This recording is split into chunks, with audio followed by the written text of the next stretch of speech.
I think we're looking at something quite exciting and new there. That picture Yeah. we were just looking. Did you see it for long enough to have a guess as to what we might have been looking at there? That's the nebula we've been waiting for, Okay. and we barely zoomed in. I'm sure you could. Okay, let's go back. Let's go back and listen to what they're saying there. Sorry to cut you short. Specialist, can you tell us what we're looking at in these images? So this is a planetary nebula. It's caused by a dying star that has expelled a large fraction of its mass over in successive waves.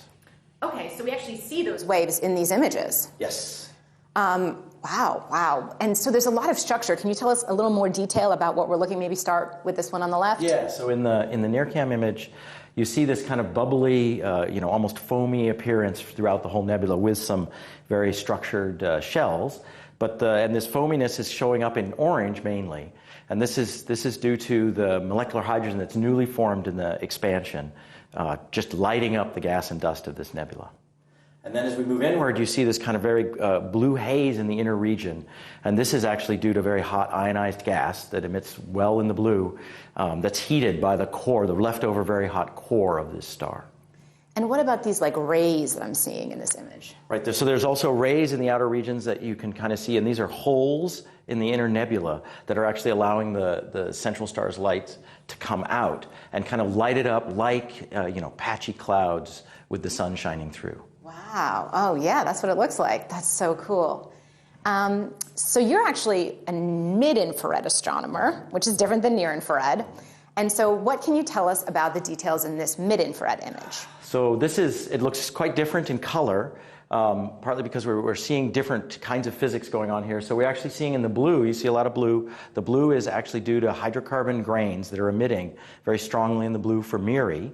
And they show the very similar structures to what we see in orange and NIRCam because the molecular hydrocarbon actually forms on the surface of dust grains.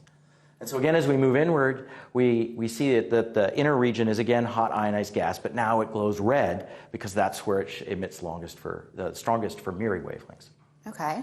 And then as we go into the center, we see kind of the surprise for us, which is we knew this was a binary star, but we effectively didn't really see much of the actual star that produced the nebula.